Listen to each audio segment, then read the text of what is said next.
In my mind, look, I'm not a psychologist, but he's not mentally sick, he's just evil. That's all it is.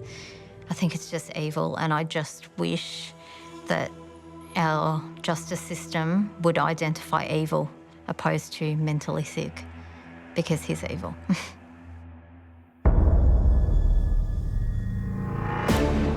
First, he killed his brother. He's my son and I love him. Just stop hurting people.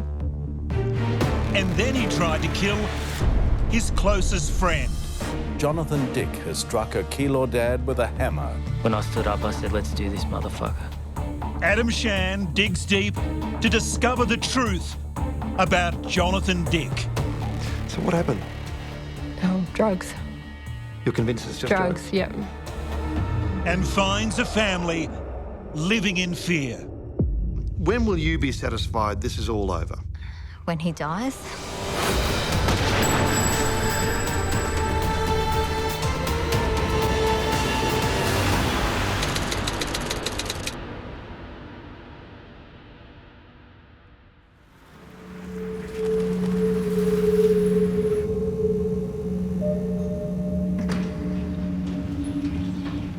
Mystery surrounds the death of a man at a shopping centre in Melbourne's east this morning. Nine's Laura Spurway reports from the scene. There's still a heavy police presence here. Forensics have arrived and homicide detectives are on the scene, examining an area near a set of lifts in this shopping centre car park in Doncaster. This level of the car park is closed off as police continue their extensive investigations. On February 3rd, 2017, a brutal murder happened here, outside the lift in the car park of this suburban shopping centre. David Dick was on his way to work when he was attacked by a man wielding a samurai sword and a knife.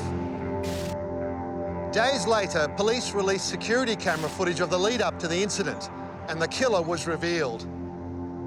David Dick was murdered by his own brother, 40-year-old Johnathan Dick.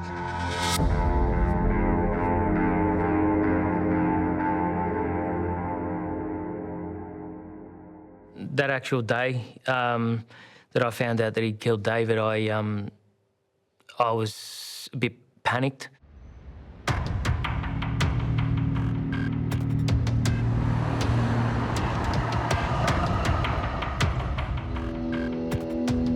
David Camerata was working at his jewellery business in Melbourne on the day the CCTV footage was released.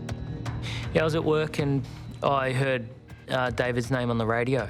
I jumped on the computer and I got it up on the screen, and there was a vision of Jono, the CCTV, him by the lift with the sword in the bag.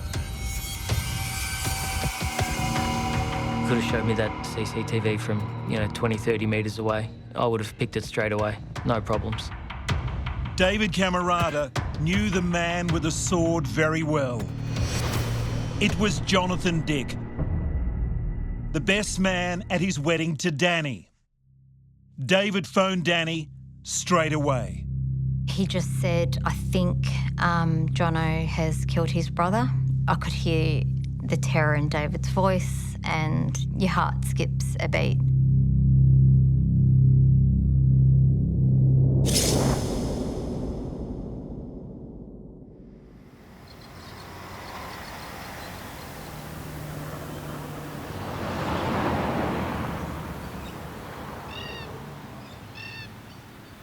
David Camerata had once called Johnathan Dick his best friend.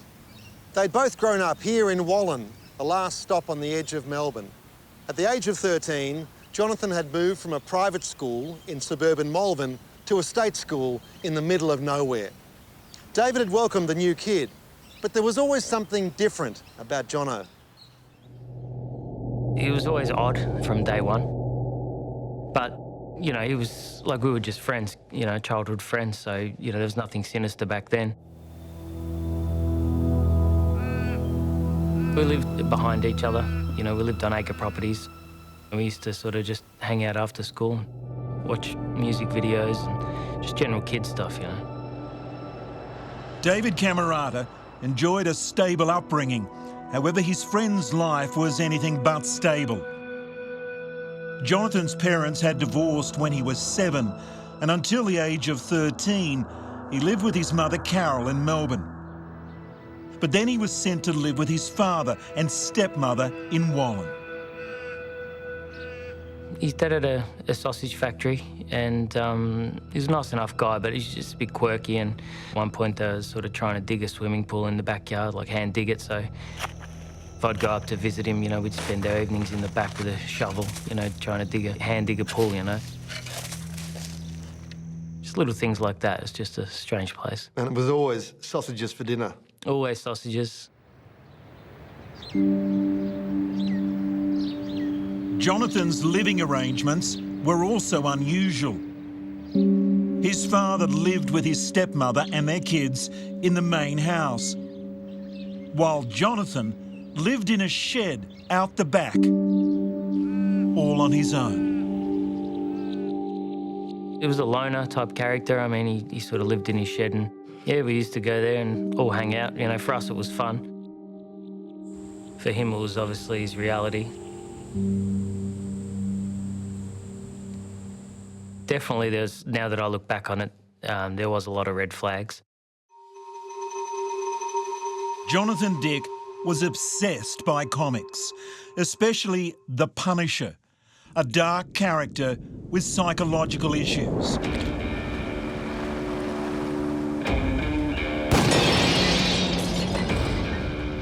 The Punisher was a vigilante driven by revenge, routinely extorting, kidnapping, torturing and murdering those who wronged him. He was trying to push me to read it. He gave me quite a thick hard copy of that comic, and I mean... The Punisher? The Punisher. I mean, I wasn't a comic book person, but I tried to read it, and I got maybe 2 pages in, and I'm like, this is not for me, you know. He decides who can live and who doesn't and all that sort of thing, and it's unfortunately a little bit... Revenge. Revenge, I think, was a big thing for him. Danny Camerata also grew up in Wallen and fell in love with David at Whittlesea Secondary College. They got engaged soon after graduating. Johnathan was also a fixture in David's life, but Danny could never work out why. I couldn't relate to him in any way. We just had nothing in common whatsoever. When a date was set for the wedding, David asked Johnathan to be his best man. Still speaking to him regularly. I wasn't seeing him that often, but I was, you know, he was a long-time friend, and, you know, we'd sort of grown together, so yeah, I did ask him. I don't know anyone else whose first boyfriend and girlfriend, and now they're getting married 12 years later, so it's quite incredible. Give them a round of applause.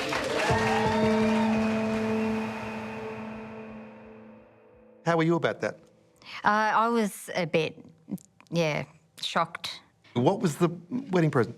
He got a membership for David, a Richmond membership. I'm not into the football, and I think that sort of is a clear indication of his thoughts of the friendship. It was just, you know, David and him doing what he likes. The newlyweds started a family and bought a house in Keilor, which they intended to turn into their dream home. By then, Johnathan was a qualified plasterer. He approached me to do the plaster work in the house, and I said, look, that's perfectly fine, you know, with me. He didn't have a licence at the time, so he was travelling by train from Ringwood all the way over to Keilor.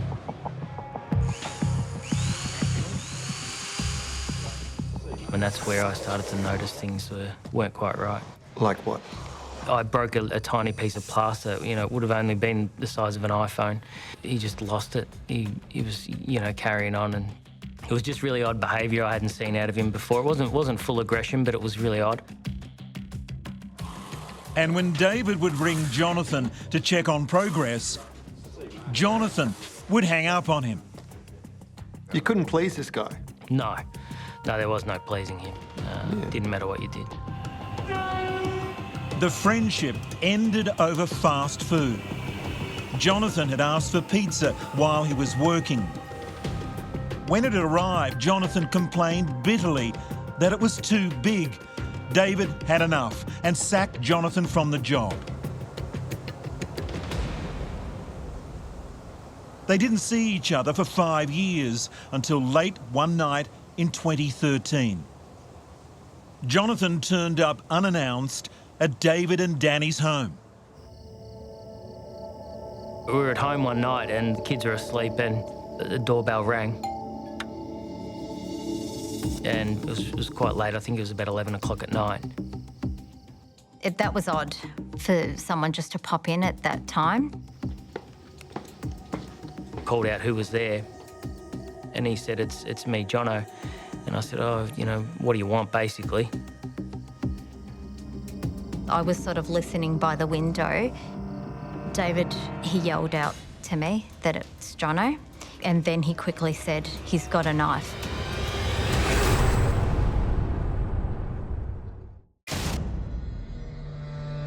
In February 2017, Johnathan Dick killed his brother David with a samurai sword in a suburban shopping centre. When he heard, Jonathan's old friend David Camerata thought back to 4 years earlier, when a paranoid and delusional Johnathan had turned up at his house armed with a knife. He said, oh, I really need to speak to you, it's really urgent. If you come outside, I'll put the knife down. I was obviously shocked at that. So I said, just put the knife under the door and I'll come out and have a chat with you. I then told him I'd go out and speak to him. But got to empty his pockets onto the bonnet of my car and sit down in the middle of the driveway with his hands on his head, which he did all that. He was quite submissive. You've called the police? Yep. But they don't come? No, 45 minutes, basically, it took them to come. I managed to get him in the car. I thought I'll get him away from the house. So when we were on the way to the train station, yeah, he was just rambling and talking some pretty crazy stuff. So got him on the train.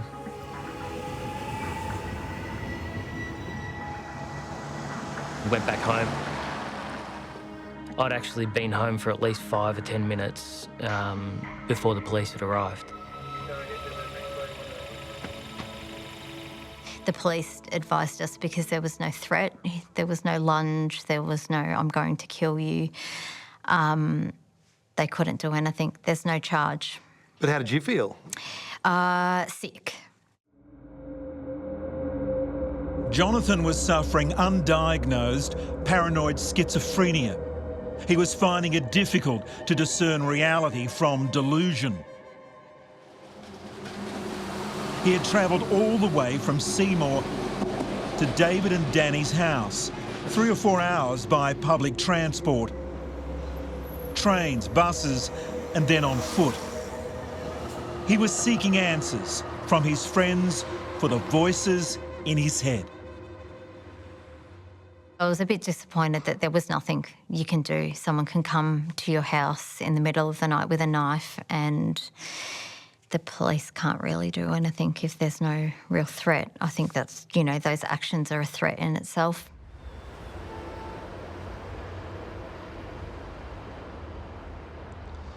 The late night encounter with Johnathan was startling enough, but he wasn't finished yet. He came by David's work the next day. He wanted his knife back. David said to go and ask the police. They now had the knife. He made it clear to Johnathan to never, ever return to his house. That was the last that David expected to see of his former friend, 4 years before he killed his brother.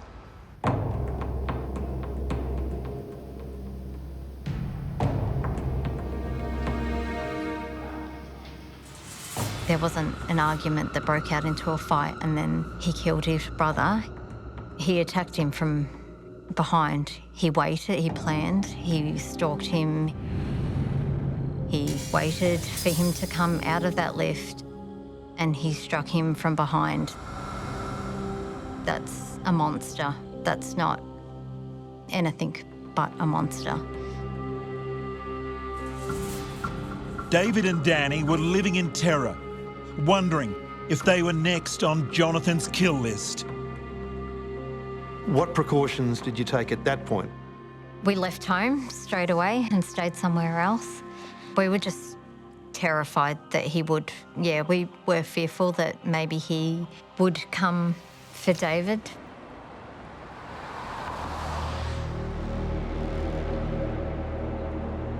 Johnathan Dick killed his brother David on February the 3rd.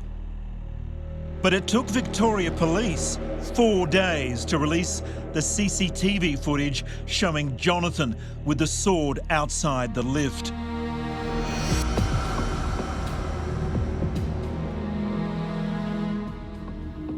That same day, his mother Carol issued a public appeal. Strangely, she did not realise the killer in the footage was her son. Why does this happen? But my son has been murdered. Viciously. David was the most beautiful, fun-loving, magical person. And we all loved him so much.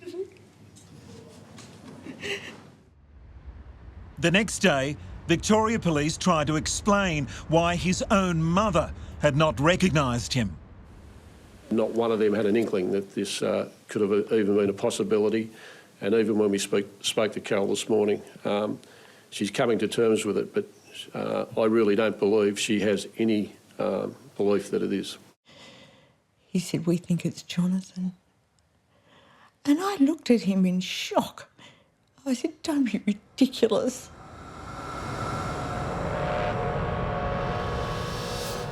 I shouldn't really judge her. You don't know what you would do in that situation. For us to sit back and look at it, it's a bit odd that you wouldn't recognise your son when everyone that knows him Said, clearly "That's Jono, says, look at him, haircut, shape, walk, everything." The way he looked the majority of his life. Kind of in denial, I think you'd probably say. The delay in identifying Johnathan gave him a head start of nearly a week on police, enough time to plan his next move. Police have released CCTV footage of Johnathan Dick walking off after abandoning his car in East Ivanhoe. They've confirmed a sword used in the attack was found in the vehicle. They say he withdrew $200 just 2 days before the killing, and he hasn't accessed his bank account since or used his mobile phone. What we've been told is he would periodically go missing for days and sometimes weeks at a time.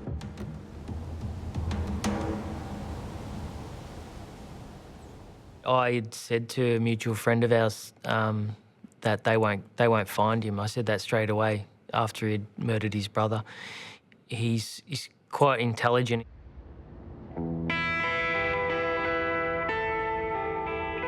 Johnathan had gone off the grid. He wasn't using credit cards. He wasn't on social media. 2 theories were doing the rounds. He'd taken his own life, or he disappeared interstate.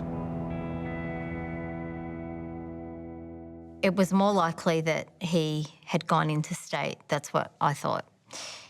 That he'd had another car and he just drove interstate. A year passed and the whereabouts of Johnathan Dick remained a mystery. David and Danny Camerata moved back home and were trying to get on with their lives. Then on August 20, 2018, Johnathan Dick was listed as number 2 on Australia's Most Wanted. I think we just were a bit optimistic and hopeful that he just disappeared.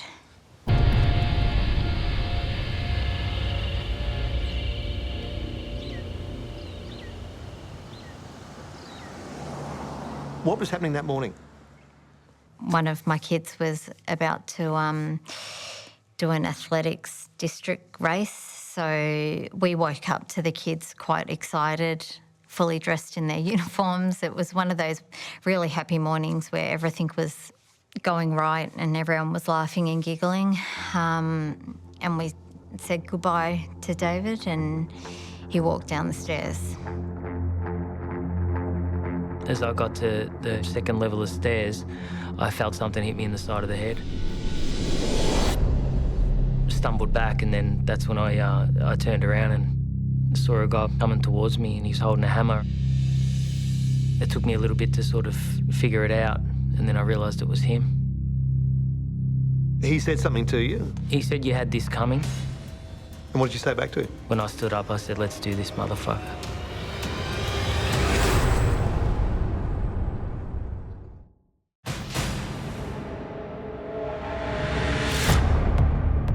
In August 2018, a camera on a council garbage truck captured this vision outside David and Danny Camerata's home in Keilor. I heard a man shout, so I opened the blinds and had a look, and I could see David and someone else wrestling near the footpath. David yelled out, "It's Jono," and I knew straight away.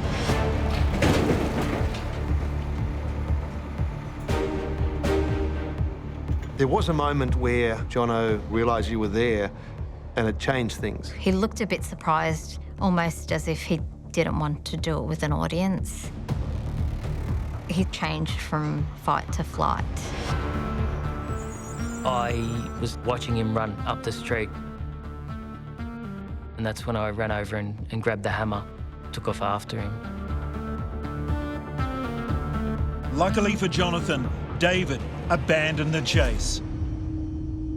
What would you have done if you'd caught him? I probably would have hit him in the head with the hammer, for sure, yeah. That's what I would have done. A neighbour's security camera recorded Johnathan's escape on a bicycle.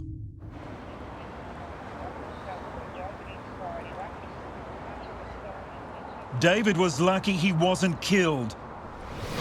Johnathan had only managed to land a glancing blow on David's neck with a plasterer's hammer filed down to a sharp point.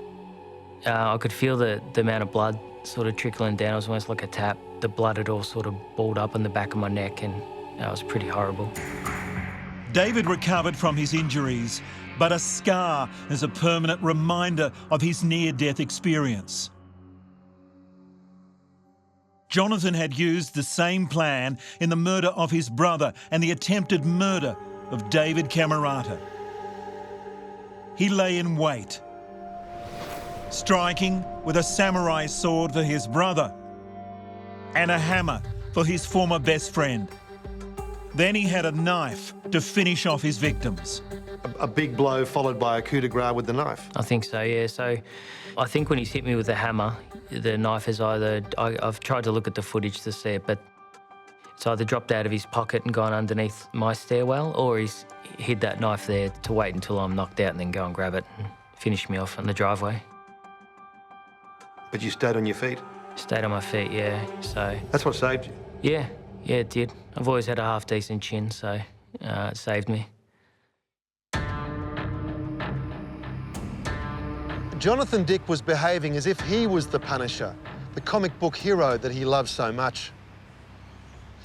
He sought revenge over those he believed had wronged him.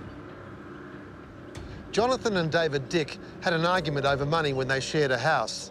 Much later, Johnathan killed his brother.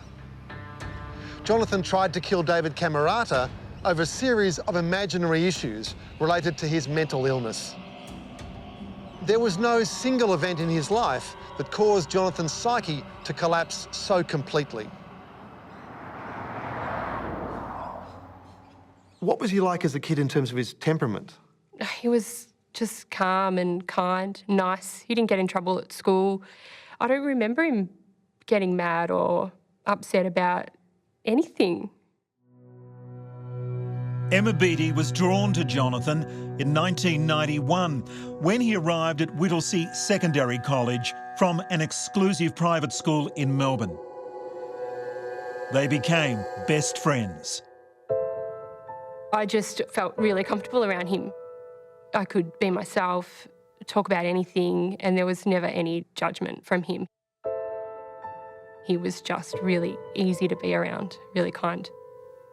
And what about for him? What did you represent for him? I can only guess that maybe I represented some sort of stability for him. I had a pretty stable home life. They laughed and cried together, as best friends do. But eventually Johnathan revealed he wanted more. We'd been out at a party and we ended up just back at someone's house. There was a whole group of us. He was sleeping on the floor and I was up on the bed and we were just talking. He told me that he was in love with me and I did, you know, I loved him too. I just didn't love him the way that he had felt about me at that time. He said to me, you know, get it. I've never told anybody that I loved them before, not even my mum. And yeah, I was just silent. Just one of those moments where you don't know what to say. I didn't want to say anything to hurt him because he was just so important to me. You even briefly thought about, well, maybe we could give it a go or something. Yeah, maybe. But those words never came. So I think that there was a reason for that. Emma got married, had children, and she wished the same for her old friend, Johnathan. So what happened? Drugs. You're convinced it's just drugs? Yeah, yeah. And what was he doing? From what I know, marijuana, but it was pretty constant. It was every day. Years after they grew apart, Johnathan called Emma out of the blue. He urgently wanted to see her. And he was not the same person that I had seen years before. Johnathan told Emma he'd been having visions. He sprouted conspiracy theories involving old classmates. And then...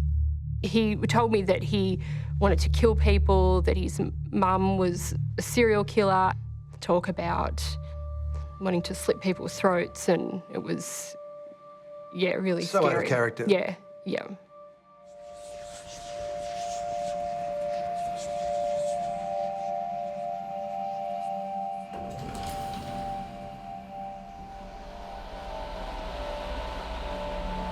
Emma was shocked to hear Johnathan was capable of murder, but not as shocked as his mother, Carol. Johnathan there, laughing still, which is wonderful. They look like very normal boys. They are. Brothers. They are, and they were great brothers together. Carol never gave up on Johnathan, even after he killed his brother. Instead, she searched for him.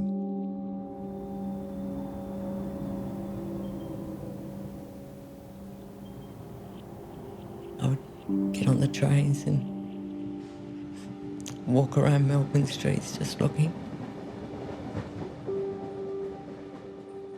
Have you been doing that? I did that in the beginning. How many times? 3. But I didn't tell the detectives. Because I really thought if I found him, I'd probably hide him.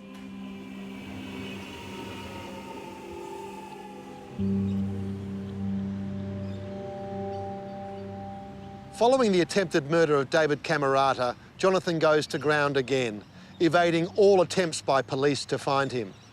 He's high on the list of Australia's most wanted, and many of his former friends are living in fear, wondering if they're next on the Punisher's kill list. But he still has one staunch ally, his mum. He's my son and I love him. Just stop hurting people. Hand yourself in and get the help you need.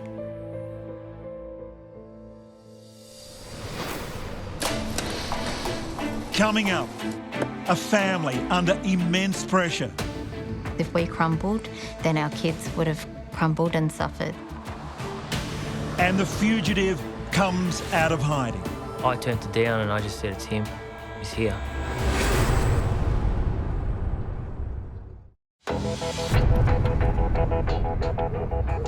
One of Australia's most wanted men strikes again. 18 months after allegedly killing his brother David with a samurai sword, Johnathan Dick unleashed another vicious attack. He then fled, prompting a large-scale search on the ground and in the air. By afternoon, the mounted branch had joined the search, with a particular focus on the parkland around Green Gully Reserve as the manhunt intensified. It's difficult to conceive how he's managed to evade police for 18 months and not be given up.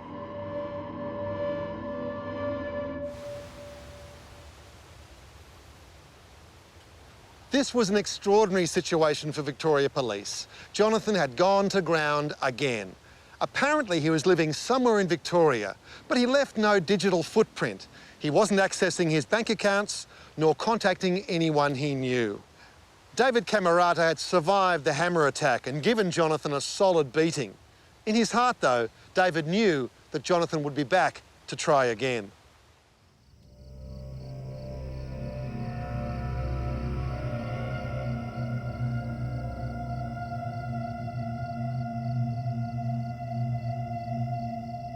It sort of terrorised you 24/7. For David, it was the nightmares, the night terrors.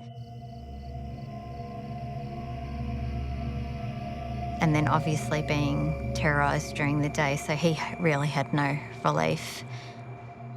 From the morning, I'd wake up and it would be making sure he got to his car alive.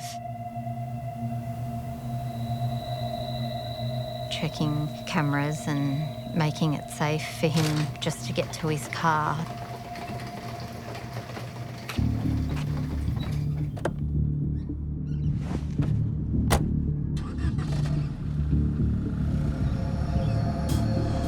I would track him on my phone to make sure he got to the car park safe.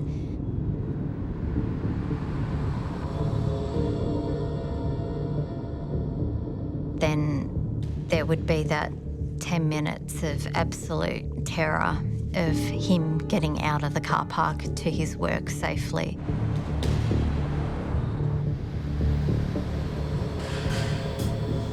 Every trip to and from work, every trip to the bathroom and back, you know, in my workplace, you know, every venture into the stairwell, every walk outside was just ready for war, basically. I had a feeling that he would be watching. I was constantly looking around. And in the city, it gets pretty tiring because you got people walking past you constantly. So trying to keep a distance between people and constantly face scanning makes you pretty tired, but you got to do it. It was during this terrible period after the hammer attack that the Cameratas invited me into their lives as I was making a podcast on their case. They're a wonderful and brave family, and I tried to reassure them that everything would turn out for the best. The police would get Johnathan. I kept saying to you, oh, David will be all right. He's not coming back. You got over him. He knows he can't get you this. He knows, you know, and you were nodding, yes, oh, I agree. But I know you didn't really agree. What did you think underneath? Yeah, broken sleeps constantly. Any noise you hear at night, you sort of, you know, you panic a little bit. You get that sort of fight response. The nightmares came from lots of different things, from me attacking him, him attacking me. At night, David was forced to relive the hammer attack over and over again.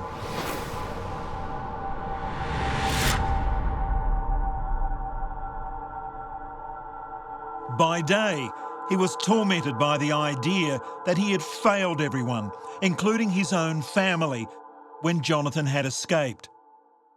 What they were going through was a direct result of me not holding on to him that day. And although there was a lot of positives, that was a huge negative for me, for sure. Danny, the way she's been able to look after the boys throughout this, she's constantly looking after everyone in the house. She's amazing with the kids. It's been hell for her, absolutely hell. She lost a lot of weight and she's obviously quite a petite lady as it is. I had some concerns for her, but she's as strong as they come. She's basically kept us all afloat. I just had to be, and David had to be strong for them. Like, we did not have breathing space to crumble, because if we crumbled, then our kids would have crumbled and suffered.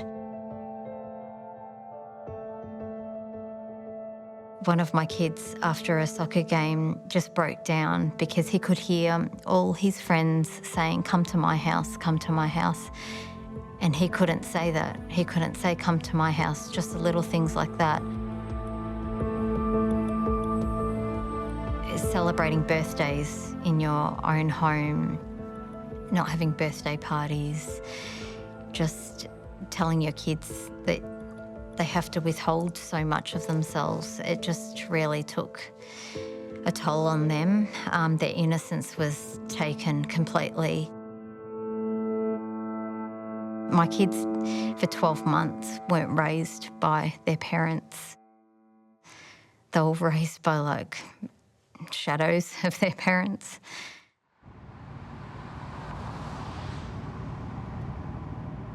This family lived in a state of hypervigilance for more than 12 months. They moved homes, they changed their routines, and they hired private security. And David started carrying a knife in his car. If Johnathan was planning another sneak attack, David thought that Johnathan would try to get him at his work. His jewellery business had been at the same address in the city for years, and Johnathan had been there before.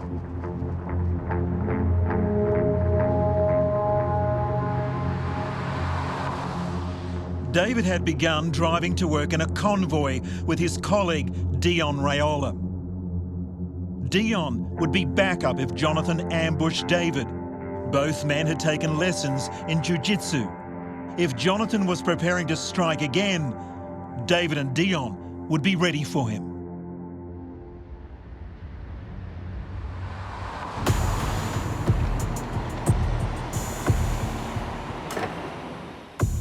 As you pull into the parking space, what do you see? I hopped out of my car, I was putting my jacket on. I looked over my shoulder, my right shoulder, and I saw a guy with a hat on, pulled right down, and he was standing on Flinders Street, just in a little gap. What you're seeing is a sliver of a face, effectively. A slither, yeah. I could see his frame. As soon as I made eye contact, he turned his head like someone had been spotted doing something they shouldn't. He's turned to walk away.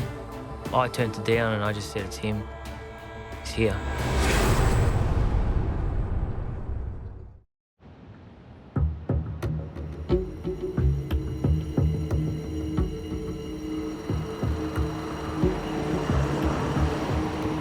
David Camerata's getting out of his car when he spots a shadowy figure in the car park. It's Johnathan Dick, the killer who's terrorised his family for 2.5 years. But this time, David has the upper hand.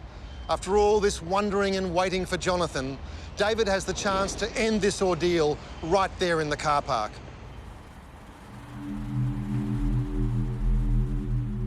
I turned to Dion and I just said, "It's him, he's here." Dion's like, "No." And I said, "Yeah, it's him." I just took off sprinting just after him. He'd walked up Hosier Lane, past the restaurant there on the corner, and I chased him. David caught up to Johnathan halfway up the lane. I said, "Hey," at first. He wouldn't look. I grabbed hold of his jumper, but it's a pretty big guy, and as he's turned to run, I've slipped over, tripped on one of the cobblestones. Dick ran down Hosier Lane back onto Flinders Street towards the spot where David first saw him lurking. His meticulous plan to murder David was now falling apart. He ran headlong into Dion, David's workmate. Dion wrestled the much larger man to the ground. There would be no escape this time. I kicked him in his head a couple of times. Dion put him in a rear naked choke. He was begging Dion for a minute or so to kill him. You know, I said a few things to him. What did you say? I told him that I'm not like him. You know, I'm not a killer. What he'd done to his brother was disgusting, and you know, a few other things in there you probably wouldn't want to put to air.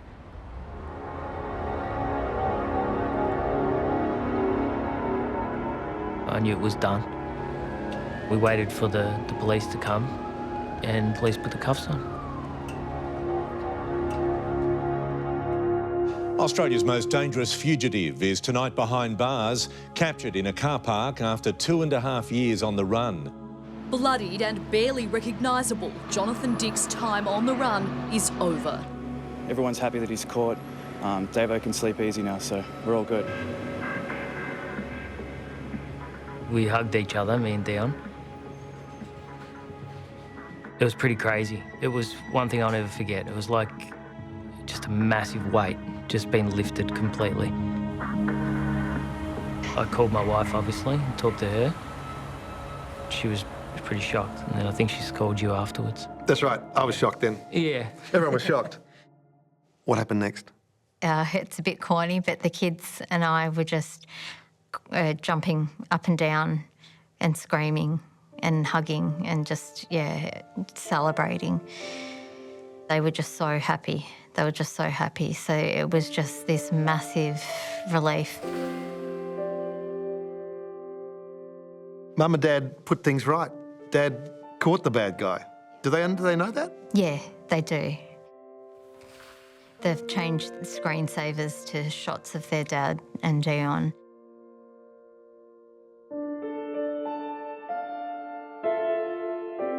That weight, the idea that you'd let him go in Keilor, but you'd finish the job. Everything that we thought was going to happen did happen, and every good thing that could have happened did happen as well. So thankful for that.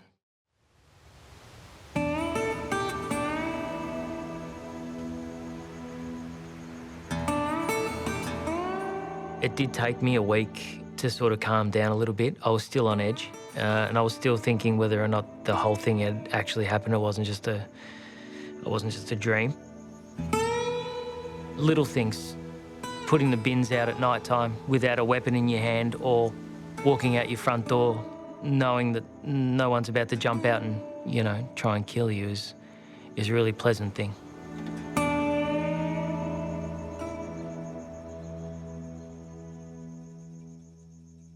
He was caught. You saw all the footage on the news. What was your reaction to it? I felt seeing him in handcuffs was hard. That was hard, hiding his head. Emma felt she had to reach out, so she wrote to Johnathan in jail.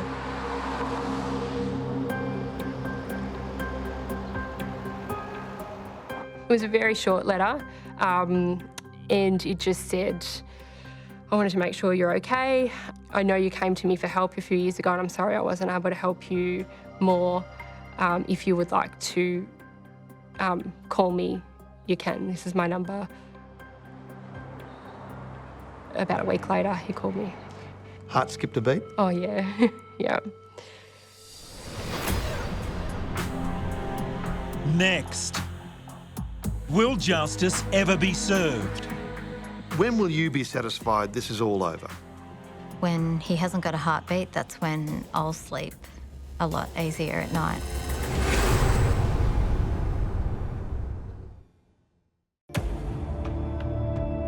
Johnathan Dick's old school friend Emma Beattie wrote to him in jail soon after his arrest in August 2019. A week later, he called her. Do you recall the first words he said? Hello, hello, Em, hello, hello. And it was, Jono. And just a million things running through my mind. Take us through the conversation. I asked him if he was okay, and he said, yep, yep.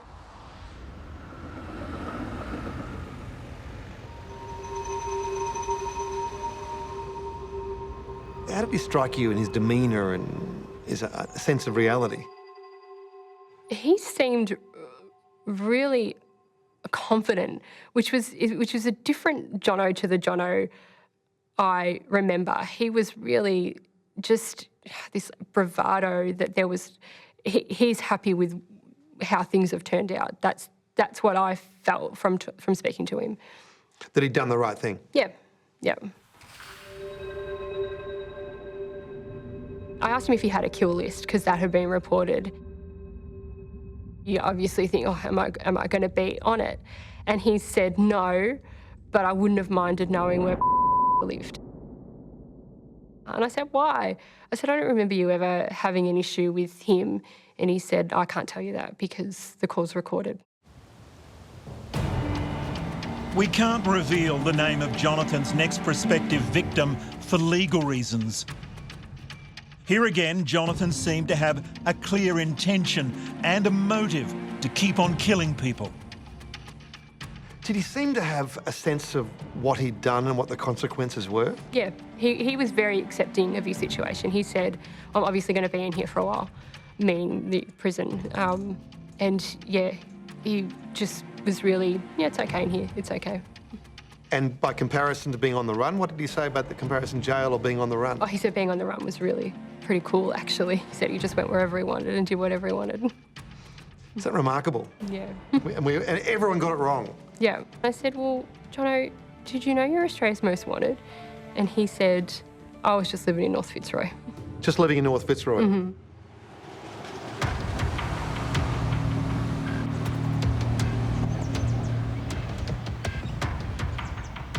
This is Rushall Community Garden. It's about 100 metres from a train station and barely concealed by some shrubs here. This is where Johnathan Dick hid in plain sight on and off for 2.5 years.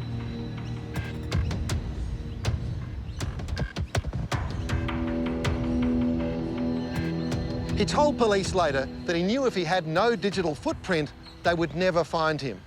At one stage, police did approach him, but he gave a false name. He knew exactly how to maintain his freedom while he waited to execute David Camerata. I captured some images of the hideout on my phone the day after Dick was arrested. So here I am at the campsite of Johnathan Dick. He lived in a tent, which also had a tarp for wet weather. Inside the tent, he had a mattress, pillows, fresh and processed food, spares for the bike he travelled around on, and newspapers, some from the month of his arrest.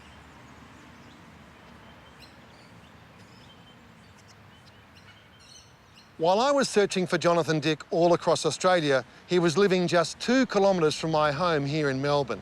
Who would have thought that a killer would be living in a tent by a railway station and that Yarra City Council would have inadvertently assisted him? Under human rights protocols, the council cannot demand the identity of the homeless. Instead, they offer all kinds of services, no questions asked. If he hadn't tried to murder David Camerata, who knows how long he could have remained here?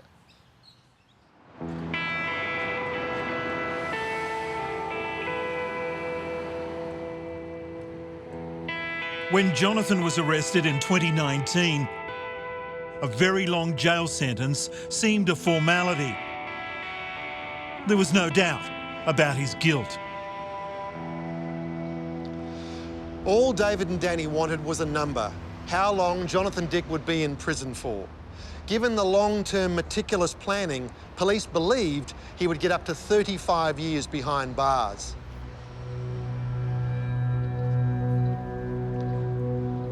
However, his legal team went for the mental health defence, alleging that Johnathan was not responsible for anything he did on the grounds of mental impairment.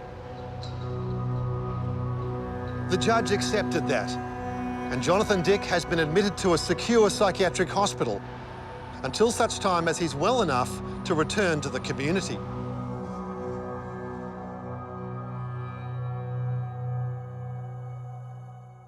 I think this would make people shake their heads at the end of this story, to see the extreme violence, the planning, the evasion of police, killing of his brother, attempts to kill you not once but twice, and at the end of all this, not guilty. How does that sit? You know, I know it sounds corny, but we have, like, a perfect marriage. I've got perfect kids. We've built a perfect life. I'm happy with my job. I'm happy with my family. You're happy with your business.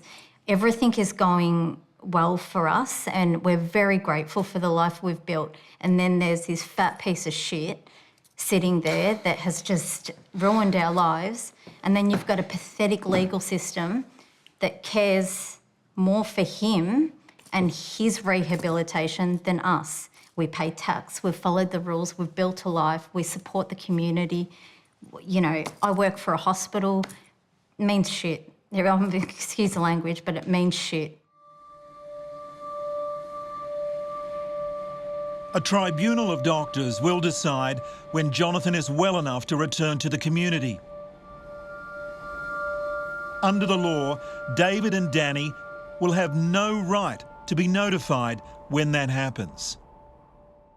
He is not a prisoner, he is a patient. You start to have a look at how long people stay in that facility, which is on average, I believe, about 10 years. They'll release him back out on the streets, and I mean, it's okay when he's on medication, I'm sure, but as soon as he's off it, you see what happens.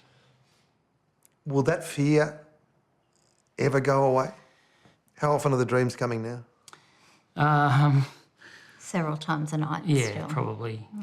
probably at least a couple of times a night, and they're generally pretty violent in nature.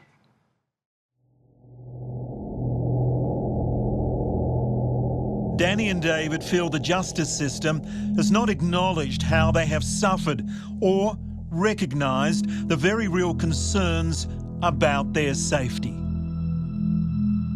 In my mind, look, I'm not a psychologist, but he's not mentally sick, he's just evil. That's all it is. I think it's just evil, and I just wish that our justice system would identify evil opposed to mentally sick, because he's evil. When will you be satisfied this is all over? When he dies, when he hasn't got a heartbeat, that's when I'll sleep a lot easier at night.